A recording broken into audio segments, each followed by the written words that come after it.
بسم اللہ الرحمن الرحیم۔ میرے تمام دیکھنے اور سننے والوں کو السلام علیکم۔ ناظرین، کیپ اور پٹ کے میننگز اکثر اوقات سیم لیے جاتے ہیں اور یہ ہوتے بھی ہیں، لیکن ان کو ہر بار ایک ہی سینس میں استعمال نہیں کیا جا سکتا، کیونکہ ان کے درمیان ایک چھوٹا سا ڈیفرنس ہے جو ان کو ایک دوسرے سے الگ کرتا ہے۔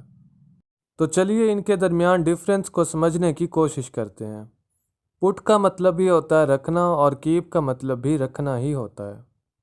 جب ہم فزیکلی کسی چیز کو رکھنے کی بات کر رہے ہوں تو ہم پٹ کا استعمال کرتے ہیں، لیکن ہم پٹ کا استعمال نان فزیکل چیزوں کے لیے نہیں کر سکتے۔ اس کو تھوڑا سا ایگزامپل کی مدد سے سمجھنے کی کوشش کرتے ہیں۔ I put the pen on the table۔ میں نے پین کو میز پر رکھا۔ اب اس میں رکھنا جو ہے وہ فزیکلی پین کے لیے استعمال ہو رہا ہے، اور یہی اس کو استعمال کرنے کی صحیح کنڈیشن ہے۔ اس کے بعد ہمارے پاس آتا ہے کیپ، اور کیپ کو فزیکل اور نان فزیکل دونوں کنڈیشنز میں استعمال کیا جا سکتا ہے۔ اس کے نان فزیکل یوز کے لیے ایک ایگزامپل لیتے ہیں۔ I always keep my promise۔ میں ہمیشہ اپنے وعدوں پر پورا اترتا ہوں، یا پھر ہمیشہ اپنے وعدوں کو نبھاتا ہوں۔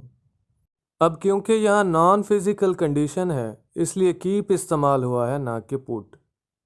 جبکہ ایک بار پھر آپ کو بتاتے چلیں کہ فزیکل کنڈیشن میں کیپ اور پٹ دونوں ہی استعمال ہو سکتے ہیں، جبکہ نان فزیکل کنڈیشن میں صرف کیپ ہی استعمال ہوتا ہے۔ آئی ہوپ سو کہ آپ کو آج کی ہماری یہ ویڈیو پسند آئی ہوگی۔ ویڈیو اچھی لگنے کی صورت میں اسے لائک کیجئے اور ہمارے چینل کو سبسکرائب کیجئے تاکہ ہماری حوصلہ افزائی ہو۔ اپنا اور اپنے پیاروں کا ڈھیر سارا خیال رکھیے اور ہمیں دیجیے اجازت۔ اللہ نگہبان۔